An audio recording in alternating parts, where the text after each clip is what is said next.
Hi, I'm Arlene McIntyre, Creative Director at Ventura Design, and you're listening to Shut the Front Door, a light-hearted podcast that will bring you through the front door and into the homes of influential and interesting people. Home for me is one of the most important things in my life. My career has fortunately given me the opportunity to work closely with people and to help them create a home they will cherish forever.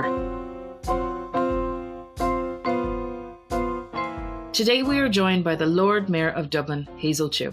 Hazel is the 9th woman to hold the office of the Lord Mayor of Dublin. A student of UCD, where she studied politics and history, Hazel also trained to be a barrister at King's Inn. She has since worked in various management roles across the globe in places such as Sydney, Hong Kong, and New York. Hazel first became involved in politics in 2014 when she ran her partner's local election campaign, and by 2019 was elected chair of the party. Hazel's parents are from Hong Kong and met in Ireland in the 1970s. In her spare time, she lends her voice to promoting diversity and equality. Her first loves are her daughter, running election campaigns, surfing, and cooking. Hazel was born and raised in Dublin and now lives in Ranelagh with her partner Patrick and their 2-year-old daughter, Alex. Thank you, Hazel, for joining me today on Shut the Front Door. Hello. Hi. So how was your Halloween? I saw yourself and little Alex carving pumpkins there on Instagram. That was actually a while ago, yeah. Yeah, it's been a very tricky time. I think you've been handling it so well. I think you have such an amazing way of connecting with people. Thank you. Yeah, you really speak from the heart. Thank you. Yeah, it's been interesting. It's definitely been a different type of role, so... I'd love to quickly start, if I may, with your childhood home and your first memories of your childhood home. Childhood home.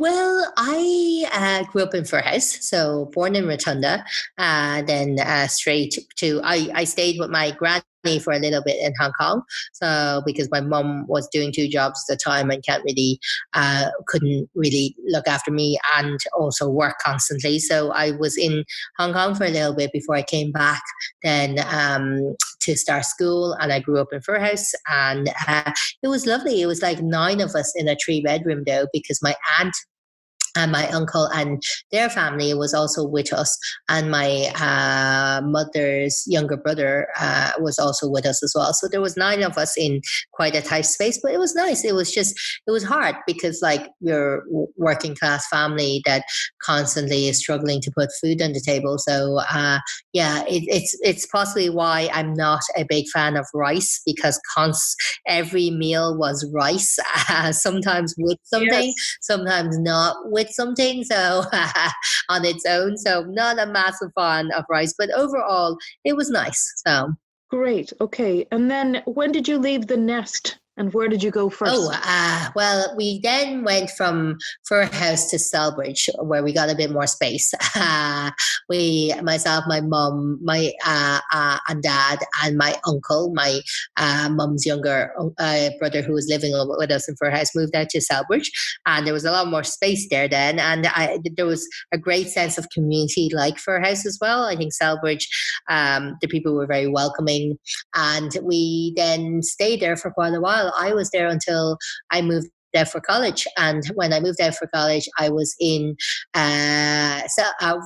So I moved out to Ranelagh after college, and I kind of stayed there then. So I ended up staying around in and around Ranelagh for then the last 15 years at this stage. So yeah, it's been different kind of homes, but they've been all pretty good ones. I managed to travel to New York, working there in Manhattan and living there as well. I was very lucky to live there. It was an interesting time of looking for apartments in New York though. We arrived during Fashion Week, and myself and my flatmate that I had never met before, but because we were doing the same kind of job we're doing similar jobs in the same office, we became friends, and myself and Trish were wandering around with our suitcase in New York looking for an apartment, and swear to God, if people think real estate is bad here or London or anywhere else, New York is really bad. Well, actually,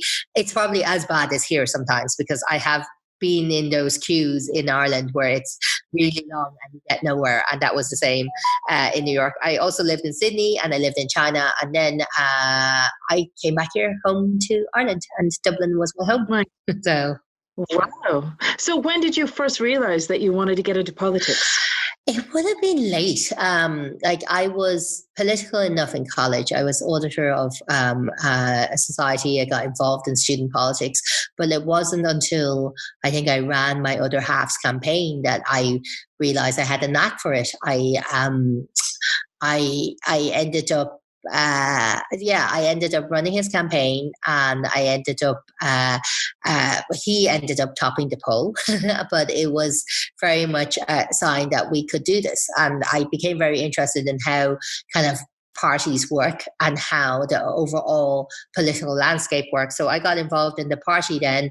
I ran to be on their executive. I got in. I've been on their national executive for 4 years now. I became their national coordinator.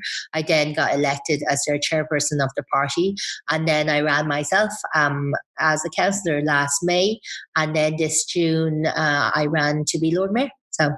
My God. And it must have been such a proud day for your family. Yeah, my mum cried. She doesn't cry often. So she's quite a tough cookie, and she cried, and she just she couldn't believe it. And this is the thing. I was talking to a old college friend of mine earlier on doing a podcast with him, and he, myself and Charlotte just went 20 years ago or more, would you have thought either one of us will be doing this? And neither of us kind of could believe it. I sit in this office and I couldn't believe it half the time that this is where I am. And I think it was quite emotional and hard for my mum to think of herself as a first kind of generation immigrant into a country that she never knew before and had never gone to before, but made her home. And that through kind of the triumphs and kind of trials that she has now a daughter who's the first citizen of the city. So it was definitely a good, proud moment. And yeah, I think she said she was even prouder of when she opened her first business or when she got naturalized, because she's very proud to be Irish. So she was very proud on the day when she got naturalized, and she said it kind of topped that. Absolutely. And election campaigns must have a lot of highs and lows. What's your favorite element of the whole election campaign, apart from being elected, of course? I think definitely for the council, one was the lows were, actually the low of any campaign was sitting with Patrick in 2014 thinking he couldn't, or he was thinking he couldn't do it. And the two of us sat there kind of going, oh my God, this is the wasted energy and time. And we were still getting people slamming doors in our face saying they'll never vote Green again. So it was a really kind of interesting time to put yourself out there. A party that had just been obliterated. So that was a definite no of wondering whether you are going to make it through. And and even last week of the handling of the Mother and Baby Home Bill, it's that kind of knowing that we mishandle things and apologizing for it. And that's a low, but at the same time, it's a high in terms of a learning. We need to learn from these things, and we need to do right by people. And part of our job is always, what can we do better? So like the highs is when we do actually something good and people then get the benefit of it. Because at the end of the day, if you go into politics to think that it's a career for you and that you're going to get lots of benefits yourself, then you really shouldn't be in politics. So you shouldn't be in politics, and you shouldn't be there. And if you're, however, to the line of John Hume, that if you're in there for the public good and to serve the public, then ultimately the end game and also the high is when there's something done that's nice for or not even nice, that's tangible and has direct effect on someone's life publicly. So I think currently, when we were looking at the homeless task force and seeing what we can do there, that not that that's a high, but that's definitely something that we think would be worthwhile. So absolutely. You recently asked women to contact you with their experiences of being pregnant or having a baby during COVID. I'm sure many responses have been absolutely heartbreaking. There's been horrific in a lot of cases, really positive in others insofar across all of the responses. I think we're now up to over 1,000, is that people are really, really grateful for people on the front line and the work that they've done and that the care that they've received. What they, however, had issue with, and also in some cases, there was a lot of heartbreak in their correspondence, was that the support that they were getting, that they weren't allowed to have a support within their own circle. So within, from their spouse, from their mother, from any support, and having to hear bad news on an early pregnancy scan without someone there that's you're familiar with.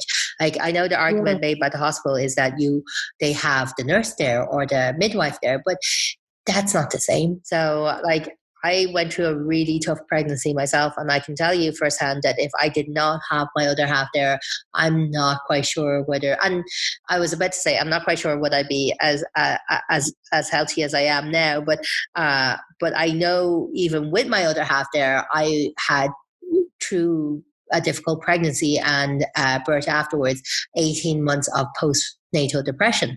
So I would ask, like, in consideration of looking at restrictions when things get lifted in December, is that we start bearing women's mental health in mind, and we start remembering that, like, time, and this is also, I'm not trying to harp back to mother and baby homes again, but time and time again, one of the learnings we got from last week was that we always put women last in this country, and we never consider the effect that our decisions have on them. And we always seem to put them as second-class citizens. And I think we see this a lot. And last week was definite learning on my party's part and government, and we need to treat women better and think of them and led by them. And the same with maternity and restrictions. We need to be led by them. Yes, absolutely, there is a public health issue, but those issues can also be worked with.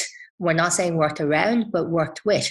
If it's a space issue, if it's a resource issue, we can work with people to make sure that we can provide for women's mental health. Sorry, that was a very long answer. No, I so agree with you. And I'm sure most people that will be listening to this will agree with you. And do you think we'll see a change in the restrictions at all currently in place in the maternity hospital? I think with Rotunda and Holles Street, you might. And Rotunda, you will, because Rotunda had been very forthcoming in terms of what they were doing. In terms of the anomaly scan, they had already allowed for a extra person, be it your spouse or support. Then when I spoke to them, they were very good at talking about how early pregnancy scan, they were looking into it. And also the NICU unit already, they had already allowed for a spouse or support. So with Rotunda was space and also resource issue, but they are working around that. But Holles Street, when I spoke to them, they were also very supportive, but they commented that they didn't have resource. But hopefully, but they did say, listen, we're going to assess it. And one of the things we would like to do is an omni scan to allow people in. So I'm hoping when the restrictions lift that they will look at that. With the Coombe, we had a conversation, and I guess I will leave it at that. Right. Like, it wasn't a bad conversation, but I think they are confined by their resources and space as well. But I would like to, and I did say to the masters of the Coombe, I will be back again, and same as all the other masters. But I think there is an element of we need to look at it further. So yes, exactly. Just to keep an eye on it and just And I think we need to bear in mind, Arlene, that a lot of this it's not against the healthcare workers and it's not against the hospital. It is very much women and their family. And if we are providing them with a service, which is a very important service, then we also need to be led by them in terms of what can we do to support their mental and physical health for that service. So, and we need to look at ways, because this pandemic, we say restrictions are going to be slightly lifted by the 2nd of December, but it's going to be around for a lot longer. Like, you're looking at months rather than weeks here at this stage of a pandemic. So Goodness me, it's all so shocking. It's hard to believe that we're still in this situation. It's just we just all have to work together on this. I know that old saying that we're all in it together, but we are. Yeah, absolutely. And I think this is the thing. I think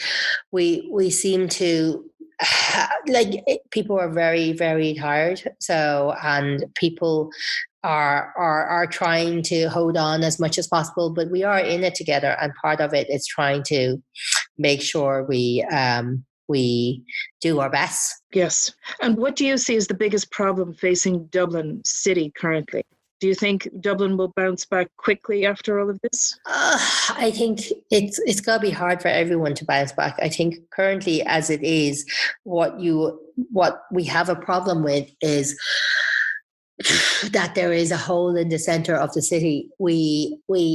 The city was always reliant on tourists and on office workers, and the city centre itself, like I look out the window and I know it's level 5, so no one's around. But even before that, it was a completely different landscape. You no longer have that footfall. If you look at the North City, it's slightly better insofar there's residential space. So you have actual footfall there, and you have shops then being supported and you have a community because people live there, whereas we don't have that in the south of the city. And we need to start planning differently when it comes to above the shop living, when it comes to how we use our public realm, what we do with the public space. Yep.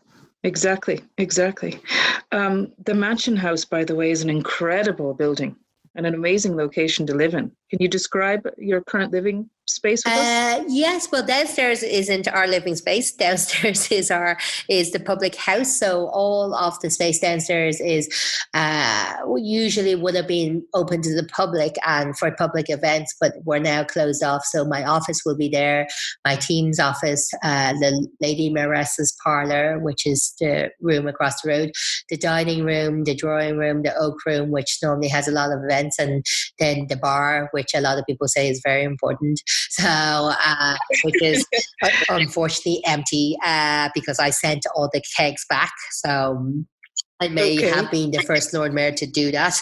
But I did ask for money while sending it back. So for me, it was a case that the kegs are supposed to be here consumed by the public. And if there is no public, then I have no use for them. So I sent them back with a ask from Diageo to give us the equivalent in a fund for community activities of some sort. And in fairness, they have been very supportive of it. So we would be living upstairs, half of upstairs, because half of upstairs is the steward's apartment, because the steward used to be on site, and the other half is our apartment then. So it's lovely. And do you take advantage of strolling around within your own proximity there? Would you go for nice walks in the park? My little one would insist going to the playground so most days. So yes, so we would. I think, again, it's a very surreal landscape of having no one around on the streets and strolling around. I've never seen Grafton Street so empty, but it is also a immense privilege to be able to be here. So I do take her out, and I don't think I've ever lived anywhere so central in my life before. So it is, it's an honor. It's a massive honor to be able to be here. I've read where your mom described you as being strong, cheeky, and determined. That's about right, yes. Do you think you've needed to be all those things to get to where you are today? At least she didn't say stubborn and what she really meant to say in that interview. There's a couple of words she normally uses for me. Do I have to? Yes, I think so. But then I think the role itself, and I look at all my predecessors, there's been a variety of different people in this role, and all good people. And it's kind of strange to see the different types of people. But I think there is one common thread, is that you do need the ambition and also the determination, because it is a role that is it is coveted, but it's also a role that there's a lot of work in it. So, and your job is to serve the public. So, and it's to serve the public and make sure that things are represented well for the public within Dublin. So, and it's something that I've noticed with all my predecessors, is that there's a certain drive as well and a good work ethic. And I think for what my mum described me in terms of determined and cheeky, I think you do need a bit of kind of cheek and brazenness as well to make sure you continue and do well in this role. Absolutely. Are you a super organized person? God, no. Are you a woman of many lists? No, I can just answer you straight away. Absolutely not. So I am organized when I need to be organized. So I have done everything from being a runner for a music festival to then being their production manager for it. And I can tell you and also I worked in fundraising, I worked in marketing, and I also worked in crisis management. And in those roles, when there is a particular task, I am organized because you have to be organized. But in life in general, no. And even in my role now, I am very blessed to have a really well ran office by the team here, who obviously have seen so many Lord Mayors in and out. So they are the ones that are organized. I am the one being told what to do on a daily basis. So how do you balance motherhood with being the Lord Mayor of Dublin? Not particularly well. So I don't know about most parents, but I constantly feel like I'm failing parenthood in some way, shape, or form most days. And if it's like, it's generally when she's shouting at me, "No, I'm not going to do this," that you start going, "Oh my God, I'm the parent here." And how do I balance it? As best as I could with the other half, but not extremely well. We both look extremely tired all the time. My mother said, what was her exact words? "God, Hazel, you look like you haven't slept in like ages, months, years. Do you not get any sleep?" And I just tend to laugh and go, "Mum, I have a 3-year-old." So so I think I balance as well as most parents. There are some super parents I know that seem to manage everything and still be super organized and get everything done for their kids and work and everything. I have so much respect for those parents. Oh, I know. Or, I have friends who have 4 kids. I have just one little one, and I'm like, gosh. How old is yours? She's 14. Well, she's nearly 14 months. Okay. Are you chewing your haze yet? The whole like. Well, she's just found her legs, so oh my God is all I can say. No one prepares you for this. I would tell you it gets better, but I shall tell you that it gets different. Is the only thing. Oh my God, that is so true. And how has your family's restaurant been impacted by the restrictions? My mom's restaurant. Yes. I feel, to be honest, Arlene, I feel so bad for her and every other restaurateur, and publican and everyone within trade. But this is what we have to do, and she knows it, and everyone knows it. But it doesn't make it any less hard. Like she took back over a restaurant just at the start of COVID, and I always laugh saying it's just terrible luck. And she tried her best to do certain things, and she was doing it well, and back to doing delivery. And you know what though, there are people who are losing homes. There are people that are in hospital beds. So really, in terms of perspective, I think she knows as well as I know, and everyone else knows, that you got to have some, and you got to understand that there are much worse things. So yeah, that is so true.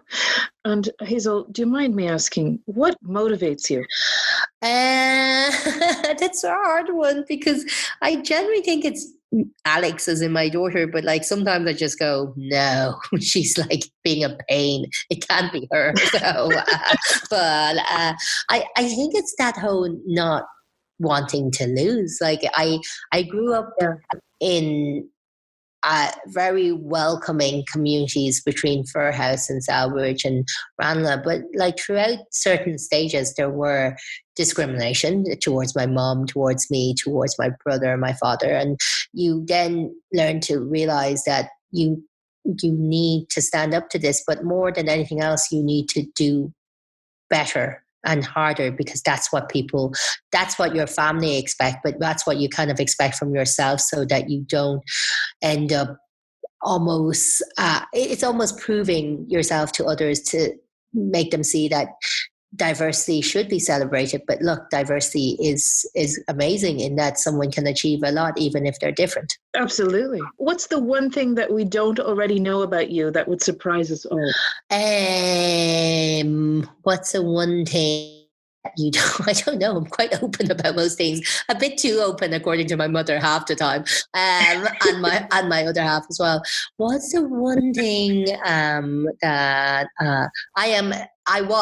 I'm thankfully not as bad now, a bit of a shoe addict, which I think a lot of people are. So, but now I have a lot of shoes. So.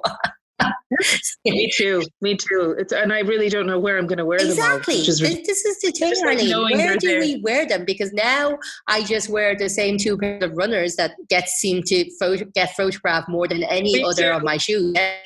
But somehow I have God knows how many pairs of shoes in boxes that I never wear them. I think that's the thing. I'm a real hoarder as well. Maybe people don't know that about me. Like I keep every single scrap of paper thinking there's some kind of memorial effect or sentimental value to it that I need to hold on to it. So that is interesting. And how important is social media to you? Very. I like to think not at all. And there are days that I just wish I would shut it all down. But when times are really quite bad in terms of things coming through it. But then, you know what? It's helped me get where I am. So I'm not about to say it shouldn't be around, because I don't think there are times that I know that my platform on social has helped me communicate things that I need to get out there, and also has helped me get to where I am. So I think it is really important. If this is supposed to be a positive community, then things that are negative needs to be put in check quite quickly. Something that is submitted as a complaint or a report shouldn't take days and weeks. Like in some of the things I've received in other female high-profile female politicians or within industry has received, I just find appalling, because if there is no way that you can have someone standing outside your house with a placard saying that you should be assaulted or raped or anything, then that shouldn't be allowed on social media either. That's so true. It needs to be really heavily monitored. It does. Like if that person can't stand out of your house waving that sign, then they cannot be able to communicate that message to you to a device that you're holding, instant message to you. So. Yeah, totally. And what have you learned about yourself during the pandemic? I'm not very patient. So I like to be more patient is my learning through this pandemic. Like, I don't know about other couples, but myself and Patrick get on most of the time, but there are sometimes we kill each other, especially during the pandemic, because I think and we're lucky we have a slightly larger space now to avoid each other or to scream at each other. But when at the first lockdown we were in a very small 2-bedroom house, and so we took over one room each to work, and then you would have Alex running in and screaming at us as toddlers do with no crash, and we were on the verge of just going, oh my god, like screaming every day. And like I discovered though, however, patience go a long way. I think no matter how much you think you may be right, or in my case I may think I may be right all the time, I'm not. So and it's that giving that kind of leeway. I haven't perfected it yet. I still unfortunately think half the time I'm right, or half the time that people are that he's wrong. And this is the thing, it's about developing patience and making sure, be it your other half or other people, just it's time to kind of stop and listen and hear people out. So Absolutely. It's been so challenging on so many levels. Do you think Christmas will be a quiet one for us all this year? I think it'll be quieter. I don't think it'll be completely quiet. I think there needs to be an element of just celebrating what's important, and family being one, and others in the community, and everyone else being the other. And I think there needs to be that sense of Christmas is still happening, but Christmas doesn't need to happen in the form of just making sure you have as much presents as possible, or that you shop nonstop in Black Friday Amazon. And that's the thing. Like I would, if one thing I'm saying to people is definitely shop and buy local if you can afford it. I do also understand a lot of people can't afford it, but if you do buy anywhere, buy local and do buy presents locally, because I don't think the likes of Amazon really need our money at the moment. So yeah, and especially one thing about Dublin, I used to always love going into the city around Christmas time, that Christmas buzz and the cheer, and I hope we can all experience even a little bit of that this year. Yeah, I think we need it. And Arlene, that's the thing. Like, someone asked me about this today, is like, would things still be kind of lit up and done up in the city? I think we need to. So I think there's a sense of there needs to be some sort of normality within the city and what we do. So, and even if it's without people, even if it's done in a socially distanced manner, I think we need to provide people that. And I think we need to provide kids that, because ultimately, like, Christmas shouldn't be all about presents, but it should be about kind of the feeling of Christmas and seeing Christmas trees around and seeing lights, the magic of Christmas. Like, one of my favorite memories was standing on Grafton Street on the day that they uncovered Switzer's window display. I don't know if people remember it. I remember that. Yeah, I think I show my age when I say that, because it wasn't even Brown Thomas then, it was Switzer's. And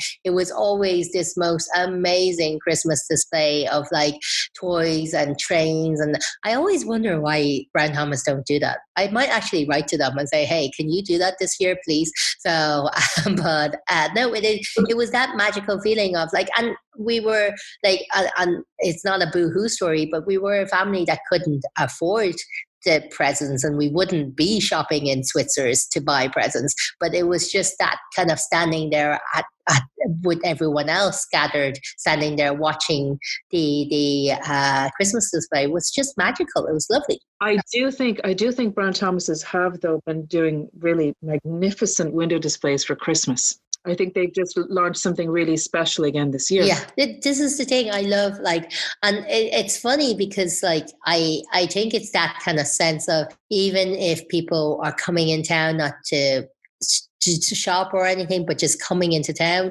Now, I would prefer if they could go into a shop and buy something. Not to encourage consumerism, but I do feel really bad for the traders these days. So it's going in and being able to soak up that kind of sense of community and and what's going on. Yeah, exactly. Window shopping has taken on a whole new meaning this year. Yeah, really has. So it really has. And if you were to describe 2020 in 3 words, what would those 3 words be? 3 words of 2020. Yes. Challenging, difficult. So